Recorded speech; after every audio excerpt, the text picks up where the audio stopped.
42 anos de profissão e muita história para contar. Francisco Barbosa fala ao Jogo Aberto sobre os desafios do rádio e o trabalho na Tupi. Francisco, muito obrigado pela sua presença. Então vamos começar falando sobre o seu trabalho na Rádio Tupi. Atualmente, né, você teve uma mudança de horário e atualmente você está aos domingos de 9 a meio-dia. Antigamente seu programa era diário. Qual é a grande diferença de agora estar aos domingos? Para começar a rotina, né? Eu estava acostumado a ralar de segunda a sábado, acordo muito cedo para trabalhar, para chegar na rádio cedo. E agora eu trabalho um dia só por semana, muda a característica, o dia a dia é muito frenético, né? O programa é assentado no radiojornalismo. E amanhã no Rio de Janeiro é isso que a gente sabe, trânsito, mais política, enfim. Tinha 2 horas, como tem 2 horas de debate. Aos domingos, o programa toma uma característica diferente, vira uma revista, né? Vira assim os melhores momentos da semana, os fatos mais importantes da semana, em destaque. E você tem mais liberdade, por incrível que pareça, para ir mais fundo nos assuntos. A carga comercial é menor, te dá mais tempo, né? E tem menos chefe ouvindo também. Vamos falar um pouquinho sobre a sua história no rádio. O seu pai era radialista, Isso. Então você cresceu no mundo das rádios. Teve alguma influência você escolher esse veículo, seu pai ter sido radialista? Olha, influência eu diria não, né? Mas satisfação e felicidade em poder ter trabalhado com meu pai foi tremenda, né?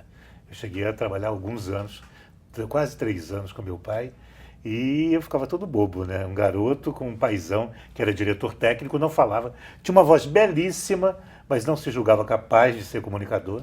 E o filho eu já comecei comunicador, né? Eu sempre fiz locução, não fiz outra coisa, depois virei comunicador. Primeiro locutor apresentador, depois comunicador. E essa é a minha vida.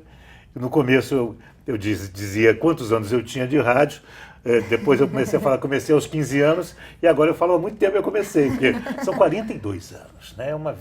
É mais do que vocês têm juntas de idade, de repente. E quando você começou, você e o seu pai eram de rádios concorrentes, né? Rádios concorrentes, eu comecei numa rádio concorrente da do meu pai.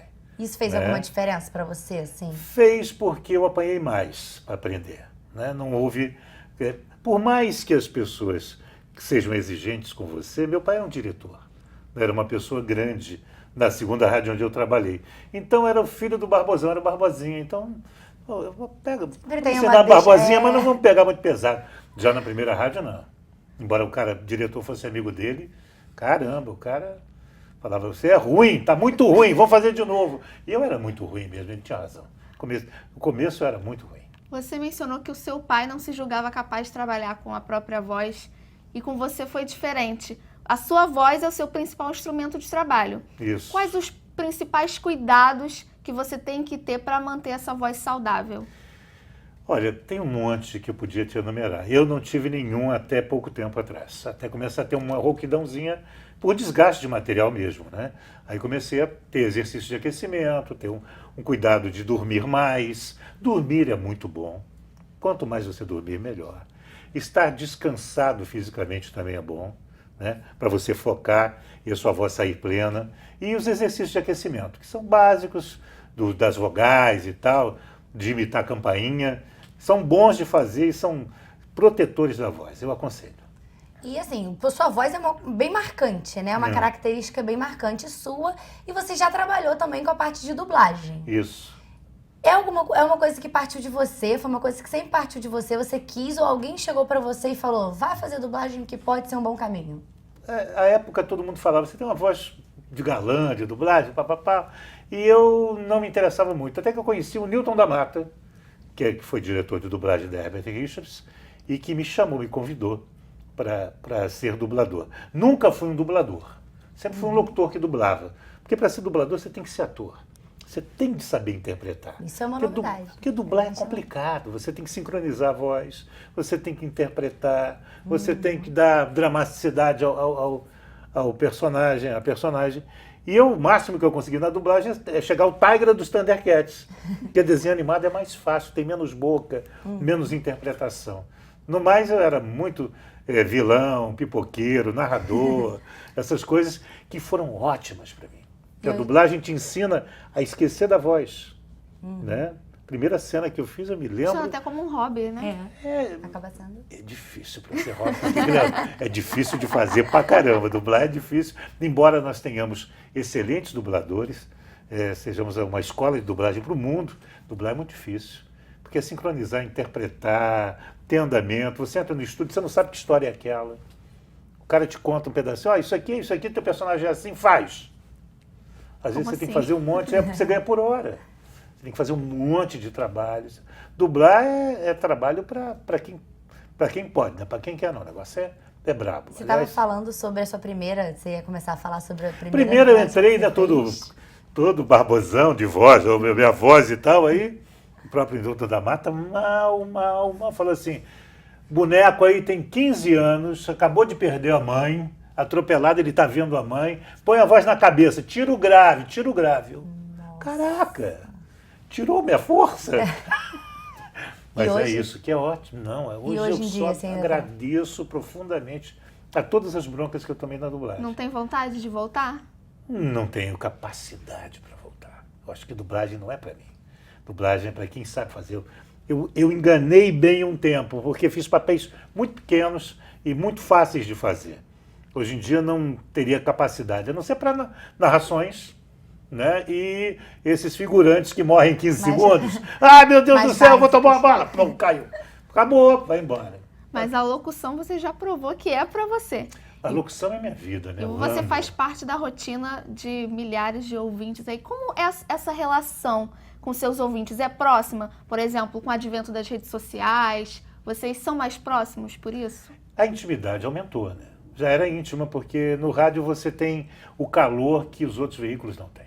O rádio troca, o rádio é o momento, o rádio repassa você pelo telefone, pela internet, para o ar o tempo todo. Você vira repórter, se você tiver numa cena que seja importante, que vai modificar a história das pessoas, você entra no ar. Tudo muito instantâneo, você, cidadão, né? Entra no ar. Né? O rádio intimiza as coisas. E todo mundo que me ouve, e ouve há muito tempo, conhece minha vida do dia a dia, porque eu falo de filhos, falo de casamento, falo da minha mulher, falo dos meus irmãos, falo dos meus amigos, falo das minhas dificuldades, da brabeza que é viver. O rádio te propicia isso, ser humano, coisa que os outros veículos dão uma tapeadinha, né?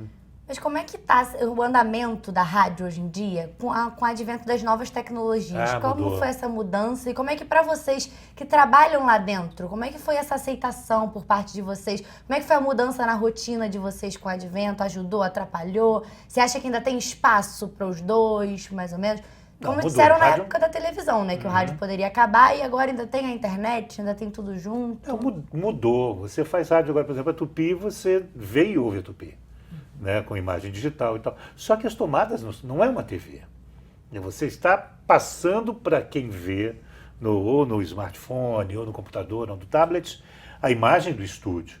Mas no estúdio a gente não está nem aí para a câmera. Imagina, eu nem me lembro que tem câmera. Nem me lembro. Eu tenho que tomar cuidado, perguntar de vez em quando, eu pergunto para minha mulher, eu não botei o dedo no nariz, não me cocei, porque eu de vez em quando dá umas coceiras na cabeça, eu vi coisa, não cocei igual um macaquinho, não, ficava igual um macaquinho lá e tal. Esses cuidados que você, às vezes, eu me lembro de ter. E talvez a geração de vocês agora já entre de uma outra forma. Até porque o que mais encanta no rádio também é a voz, né? É. Às vezes a imagem de você estar assistindo ali, você perde um pouco aquele feeling de estar só escutando, né? Aquela coisa de aquela voz. A imaginação, né? Você tem vários programas de rádio na TV que são programas de rádio mesmo. Jô é um programa de rádio, Marília Gabriela é um programa de rádio, Sem Censura é um programa de rádio. Na verdade tem imagem, porque poderia não ter, à exceção daquelas os convidados internacionais, onde você fala em outra língua, na língua nacional, na língua brasileira, portuguesa, enfim. Né? São programas de rádio e são os programas mais gabaritados da TV. Né? São esses programas que têm perfil, que têm entrevista. No Cabo nem se fala. No Cabo você tem trocentos programas que você não precisa da imagem. São programas feitos para você ouvir, programas com conteúdo, que é o que nós somos agora, no rádio, na TV, em veículo for, no próprio jornal. O jornal hoje está eletrônico. Você abre uma página de jornal, você tem as matérias com áudio e vídeo com os próprios repórteres. Tem Com os espaço para todo redatores. mundo, né? Nós somos geradores de conteúdo. Quer dizer, você pega uma Letícia, uma Amanda, tira da TV, põe no rádio, põe no jornal e vai estar fazendo a mesmíssima coisa. Só vão mudar os planos e as tomadas e a dinâmica. Mas os geradores de conteúdo vocês vão ser em qualquer lugar e do mesmo conteúdo com qualidade e com perfeição. Nos bastidores, você conversando com a gente, você comentou a respeito de como você começou na sua carreira na rádio, como você já contou pra gente, que veio desde berço, desde sempre. Mas profissionalmente falando, você não começou numa faculdade de comunicação social. Não, eu comecei por acidente, que eu fui comprar uma apostila de eletrônica, que eu fazia técnica de eletrônica do lado do meu pai. E estava o dono da rádio concorrente do meu pai. Aí o cara falou que eu já tinha uma voz, que era essa voz que eu tenho, só que um pouco mais jovem, bem mais jovem, né? Sem essa rouquidãozinha que chegou. E o cara falou, quer fazer rádio? Na frente do meu pai. Falei, quero, sem pensar. Imagina, 15 anos, mais para hippie do que qualquer outra coisa, né? Cabelo comprido, bolsa, tiracola e tal. E no outro dia eu fui à rádio e comecei. Por isso que eu falei que essa rádio que eu apanhei muito, que era ruim pra caramba, não sabia o que estava fazendo. Achava que fazer rádio era impostar a voz e falar grave, não era nada disso, não é nada disso. Comunicar, você pode ter uma voz bonita, ajuda? Ajuda. Mas hoje em dia eu diria que é 20%, 30% que você ganha. Você tem é como se tivesse um bônus, né? Mas sem ele você faz muito bem e faz Quais as dicas que você pode dar, por exemplo, para alguém que quer, para algum estudante de jornalismo que quer seguir a área do radiojornalismo? É estar ligado, né? Se ocupar e se preocupar com o mundo, com o planeta, com a informação à volta, né? Não só a informação que vem das agências, enfim, dos repórteres, ter olhos de ver o mundo, né? E ter como achar alguma coisa, encontrar alguma coisa para a resposta do dia a dia das pessoas. Porque no rádio, como na comunicação como um todo, você é um informador, prestador de serviço. Você informa, quer dizer, você diz para o cara o que está acontecendo e diz para ele o que ele deve fazer com aquela informação que você fez. Né?